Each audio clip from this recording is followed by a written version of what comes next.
त्रिविध भवबंधन एवं उनसे मुक्ति, जीवन देवता की साधना और आराधना। कल हम लोग पढ़े थे इसमें जो था साधना यानी साधना, अपने आप को साधने के लिए सबसे पहले कोई भी हैबिट या आदत जो भी हम अपने अंदर लाना चाहते हैं, जो भी अच्छी हैबिट, उसके लिए हमें बार बार प्रयास करना पड़ता है और उसके प्रति जागरूक रहना पड़ता है, अभ्यास करना पड़ता है, तब जाके वो हैबिट के रूप में बनती है और वो पूरी तरीके से सच जाता है। अगर व्यक्तिगत जीवन में भी जैसे सुबह उठने के क्रम की आदत बनानी है तो स्टार्टिंग में हमें अभ्यास करना पड़ता है, अलार्म में बहुत सारी चीजें लगा के। एक बच्चा भी होता है तो उसके ब्रश करने के लिए हमें पर डे उसको आदत डलवाना पड़ता है और उसको फुल अवेयरनेस देना पड़ता है, तब जाके वो हैबिट बन जाती है और वो फिर सच जाता है। उसी तरीके से हमारे व्यक्तिगत जीवन में जो भी चीजें हमें लानी है उसके लिए हमें बार बार अभ्यास करना पड़ेगा, प्रयास करना पड़ेगा, फिर वो आदत बन जाएंगे और फिर वही संस्कार बन जाते हैं। और छिपे हुए नास्तिक के बारे में गुरुजी ने चर्चा की थी। कल आप लोग ने भी बताया था कि अपने पास सामर्थ्य होते हुए भी भगवान के सामने नाक रगड़ता है जो छिपा हुआ नास्तिक रहता है, उसे बच्चे की तरह फुसलाने की कोशिश करता है, भगवान को बेवकूफ समझता है, भूल जाता है कि वह सर्वज्ञ है, अनावश्यक लंबी चौड़ी अपनी मनोकामनाएं करता रहता है, परमात्मा की विधि व्यवस्था को तोड़ने की बात करता है। ऐसे भक्तों को निराशा ही हाथ लगती है, जिसके कारण ईश्वर को निष्ठुर कहते हैं, पाखंडी भी कहते हैं, कुछ लोग गलत भी मानते हैं। और आज की आस्तिकता में यही बहुत बड़ी विडंबना है कि बस हम सिद्धि और मनोरथ को पूर्ण करने वाले को ही ईश्वर मानते हैं और इसीलिए हम सबको भ्रमजाल से निकलकर वास्तविकता को अपनाना होगा। जीवन देवता की साधना अर्थात जीवन को प्राकृतिक नियमों के अनुसार यानी कि सबसे पहले अगर हम करें तो अपनी दिनचर्या, सुबह उठने से लेकर रात्रि में सोने तक की अपनी दिनचर्या को व्यवस्थित कर ले,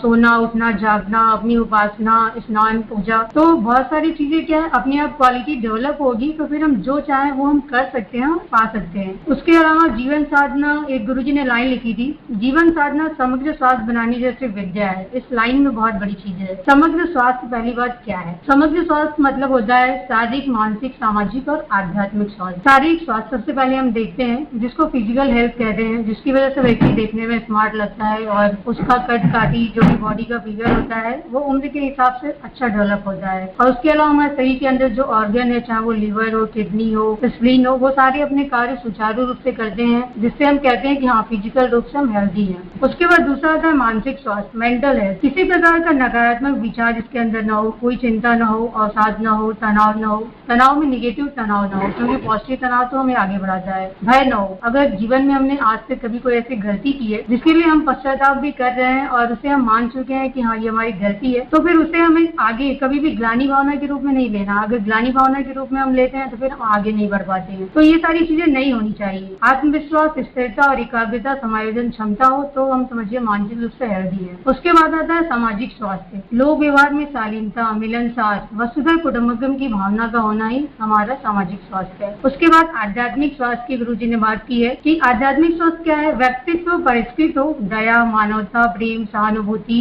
और समत्व की भावना, निष्काम कर्मियों की भावना आ जाए तो आध्यात्मिक स्वास्थ्य। गुरुजी ने एक लाइन में कहा है जीवन साधना समग्र स्वास्थ्य बनाने जैसी विद्या है। तो इन चारों स्वास्थ्य को जो हमने पढ़ा अभी, शारीरिक, मानसिक, सामाजिक और आध्यात्मिक, इसको ही बना लेना ही जीवन साधना है। तो यही अपने आप में बहुत बड़ी चीज है। एक लाइन में बहुत बड़ी व्याख्या है जिसको कुछ शब्दों में नहीं कह सकते। तो इसलिए कहेंगे इन स्वास्थ्य के सभी पहलुओं का ध्यान रखना ही जीवन की वास्तविक साधना है। ऐसे स्वास्थ्य के ऊपर जब हम पूरी तरीके से स्वस्थ रहेंगे तो उसपे हम श्रृंगार के रूप में चाहे अच्छे कपड़े हो, चाहे ज्वेलरी हो, बहुत सारी चीजें करें तो उसकी शोभा मतलब सोने पे सुहागा वाली बात हो जाती है। और अगर जीर्ण से शरीर हो, और कई बार होते हैं ना कि मतलब देखने में हमारी बॉडी फिजिकल हेल्दी नहीं है और विचारों में भी बहुत सारी निगेटिविटी है और चेहरे पे प्रसन्नता और आत्मविश्वास की कमी है, तो हम कितने भी अच्छे कपड़े पहन ले, कितने भी अच्छा श्रृंगार कर ले, वो सुंदरता दिखाई नहीं देती है। लेकिन चेहरे पर अगर कॉन्फिडेंस और प्रसन्नता है, एक स्माइल है, तो सारी ज्वेलरी की सुंदरता उससे और बढ़ जाती है। तो इसीलिए कहते हैं ना मेकअप करना एक बात है, लेकिन जब उसमें मुस्कान ना हो तो मेकअप भी बेकार है। तो इसीलिए चेहरे पर आत्मविश्वास और प्रसन्नता होना जरूरी है और वो तभी होगा हम